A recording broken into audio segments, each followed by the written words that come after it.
Perkenalkan, nama saya Fajri Trias Fauzi Muhammad, NIM 202204100601 dari kelompok 1 kelas manajemen M. Di sini peran saya sebagai karyawan 2. Halo semuanya, perkenalkan nama saya Fatan Atskia dengan nomor NIM 202204100625. Saya dari kelompok 1 kelas manajemen M dan saya di sini berperan sebagai manajer.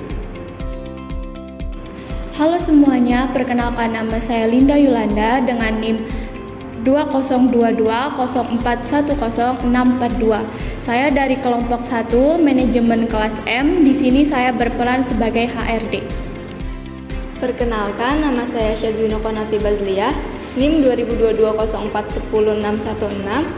Saya dari kelompok 1 kelas manajemen M. Di sini saya berperan sebagai karyawan 1.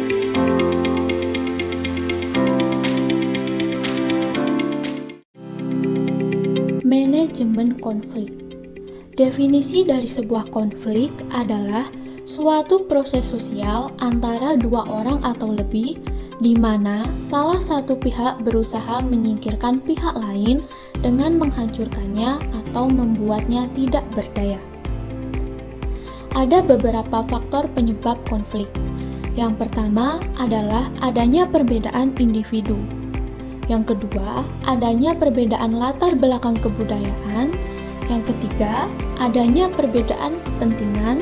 Kemudian yang keempat atau yang terakhir adalah adanya perubahan-perubahan nilai situasional.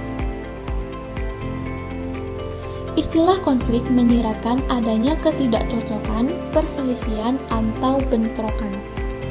Konflik biasanya berlangsung untuk waktu yang lama. Ada 3 pandangan tentang konflik. Yang pertama adalah pandangan tradisional. Pada pandangan ini, konflik dinilai berbahaya dan harus dihindari. Kemudian, pandangan yang kedua adalah pandangan interaksionis. Dalam pandangan ini, konflik harus diciptakan untuk mendorong kemajuan sebuah organisasi. Kemudian, yang terakhir adalah pandangan hubungan kemanusiaan.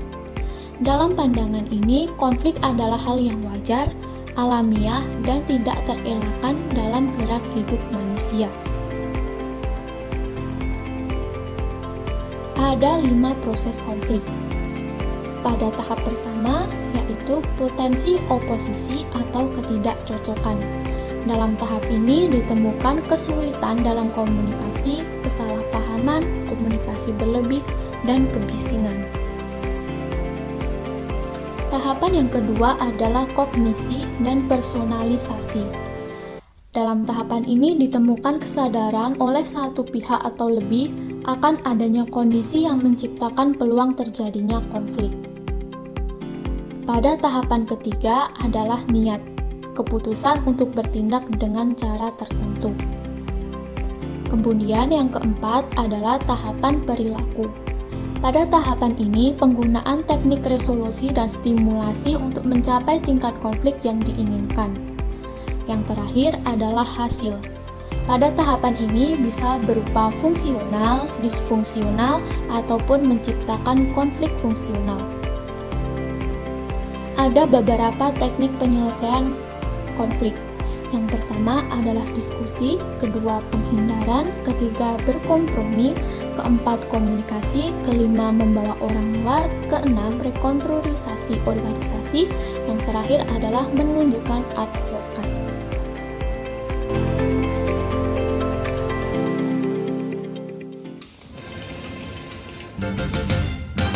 Selamat pagi, selamat bekerja, bersiaplah nikmati hari, jangan lengah saat melangkah, jadilah yang terbaik. Jantung kota Duh, capeknya. berdetak kencang. Wah, udah jam 3 aja nih. Bentar lagi pulang. Gimana kerjaan kamu, Win? Udah beres belum? Ya belum, tapi kayaknya kita harus buru-buru pulang nih sebelum disuruh lembur lagi sama Papatan. Bentar ya, aku kebut dulu kerjaanku. Oke, abis ini kita mampir makan bentar. Asik kali ya. Oke juga tuh. Dari tadi perutku sudah meronta-ronta nih. Halo semuanya. Pada buru-buru banget mau pada kemana sih? Ada Pak Fatan. Iya nih Pak, kan bentar lagi mau jam pulang. Jadi kita mau beres-beres dulu. Walah, tapi ini kerjaan kita masih banyak loh. Ini saya bawa ini sisa-sisa kerjaan yang belum selesai. Nah, ini tolong dikerjain ya, mumpung kalian belum pulang nih. Jadi, ya tolong kerjain aja lah. Gitu. Tapi kan Pak, kemarin kan kita udah lembur nih Pak. Nah, masa sekarang lembur lagi? Ya gimana ya, kan perusahaan kita kan lagi naik-naiknya nih. Jadi ya pasti ada banyak kerjaan yang numpuk kan. Jadi tolong dikerjain ya, saya minta tolong. Baik Pak. Silakan. Tuh kan, disuruh lembur lagi kita. Mana nggak pernah dikasih uang lembur lagi. Iya nih parah, padahal ya kalau menurut Undang-Undang Perpu Nomor 2 Tahun 2022 Pasal 187 Ayat 1, perusahaan yang gak bayar uang itu bisa kena pidana loh. Masa sih? Kamu jangan bikin hoax gitu dong. Nanti malah balik loh kamu yang kena UIT. Kamu mah kebanyakan main HP. Coba deh kamu cek aja di Google. Gimana sih kamu? Tadi ngatain aku kebanyakan main HP. Sekarang malah nyuruh aku main HP. Ya udah, aku cek Google dulu deh. Kalau salah, kamu ya yang aku laporin ke atasan. Boleh, cek dulu aja. Wah, iya nih. Berarti emang udah gak bener nih manajer kita. Kita aduin yuk ke HRD daripada jadi kebiasaan gini. Boleh juga tuh, biar kita gak dirugiin mulu.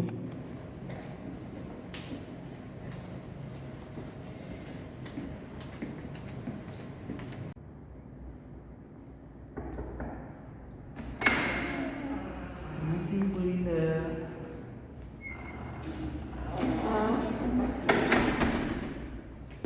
Walah, kalian berdua, silakan duduk. Masih Bu Linda. Ada perlu apa nih? Mau minta cuti ya kalian? Waduh, enggak Bu. Kita kesini mau...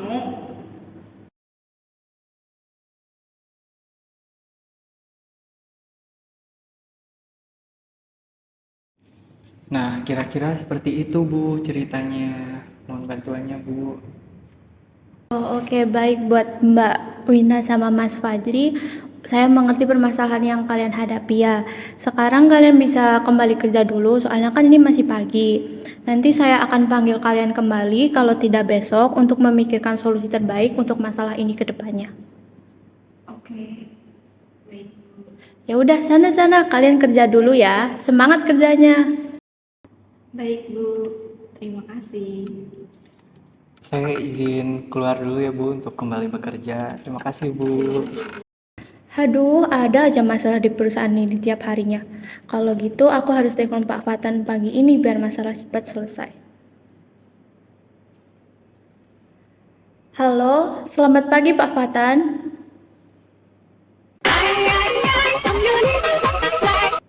Ya, halo, selamat pagi. Ada apa ya, Bu?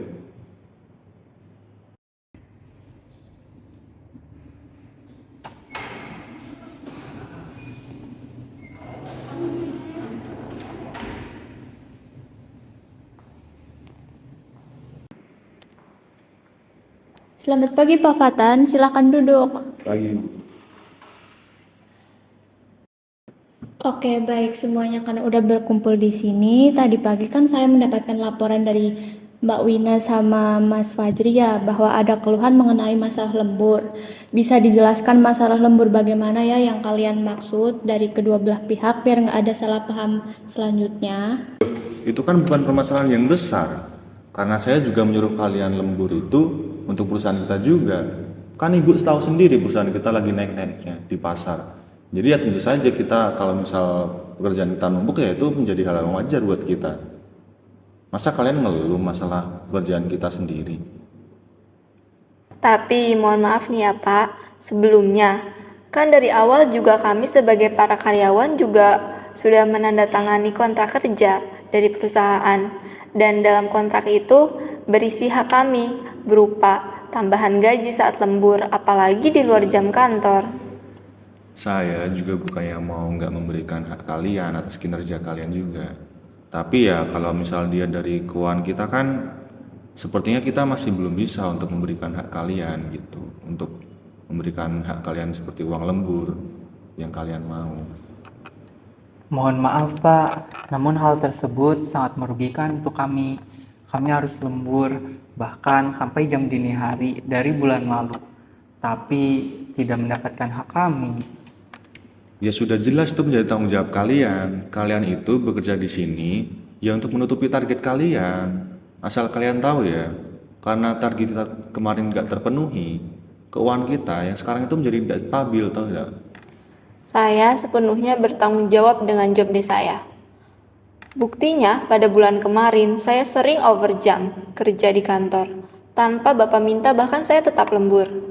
Saya juga bukannya mau gimana-gimana, tapi saya menyuruh kalian untuk bekerja lembur itu ya karena pekerjaan kita untuk sekarang masih menumpuk. Banyak sekali. Saya paham Pak, apabila pada bulan ini pekerjaan kita menumpuk. Tapi kami juga tidak bisa lembur tiap hari, apalagi tanpa kompensasi Pak. Apabila saya diperbolehkan memberi saran, bagaimana jika kita menambah beberapa orang untuk membantu kami sementara? Karena jika kami terus lembur setiap hari, itu juga membuat hasil pekerjaan kami tidak optimal. Dari awal itu sebenarnya saya sudah kepikiran untuk menambah karyawan di divisi kita. Namun kalau misal dia dari laporan keuangan kita akhir-akhir ini tuh sepertinya belum bisa karena ya kalian tahu sendiri, ibu juga tahu sendiri kalau misal keuangan kita itu untuk sekarang masih belum stabil seperti itu. Jadi ya saya mohon maaf untuk terpaksa untuk memberikan kalian pekerjaan lembur. Untuk Oke, beberapa mohon hari. maaf saya sebelumnya menyela ya. Saran saya bagaimana kalau kita melihat perkembangan dari laporan keuangan bulan depannya terlebih dahulu. Setelah itu kita bisa menentukan apakah perlu menambahkan karyawan baru atau kita bisa mengganti kompensasi atas lembur kalian yang kalian kerjakan bulan-bulan lalu. Itu menurut saya. Jadi, apa jaminan perusahaan akan membayar uang lembur kami? Oke, untuk masalah ini saran dari saya, kita bisa kasih tenggang waktu sampai tanggal 25 pada akhir bulan ini. Kalau masih belum turun juga uang lembur buat kalian, hak kalian juga, kita bisa laporkan masalah ini ke pihak direktur. Baik Bu, terima kasih. Konflik yang muncul biasanya diselesaikan dengan negosiasi. Definisi negosiasi adalah upaya yang dilakukan oleh pihak-pihak yang berkonflik dengan tujuan untuk mencari jalan keluar demi menyelesaikan pertentangan yang ada sesuai kesepakatan bersama. Terdapat dua pendekatan umum mengenai negosiasi, yaitu negosiasi distributif dan negosiasi integratif. Negosiasi distributif adalah negosiasi yang dimana akhir dalam perundingan tersebut hanya salah satu pihak yang menang ataupun kalah. Sedangkan negosiasi integratif adalah negosiasi yang memberikan solusi berupa kemenangan dan keuntungan bagi kedua belah pihak tanpa ada yang dirugikan. Negosiasi memiliki beberapa tahapan untuk mencapai kesepakatan bersama. Di antaranya adalah yang pertama, persiapan dan perencanaan. Yang kedua, penentuan aturan dasar. Yang ketiga, klarifikasi dan justifikasi. Yang keempat, negosiasi dan pemecahan masalah. Yang kelima, penutupan dan implementasi. Dari video kelompok 1, ditunjukkan bagaimana proses negosiasi terjadi. Lalu, dapat disimpulkan bahwa negosiasi yang dilakukan adalah negosiasi integratif, karena mencari penyelesaian yang menguntungkan kedua belah pihak, yaitu pihak manajer dan pihak karyawan. Dan ditunjukkan pula bagaimana peran HRD sebagai mediator yang netral tidak memihak pihak manapun untuk memfasilitasi solusi ketika terjadinya konflik antar karyawan dan manajer. Sekian dari kelompok kami. Terima kasih sudah menonton. Wassalamualaikum warahmatullahi wabarakatuh. Dadah.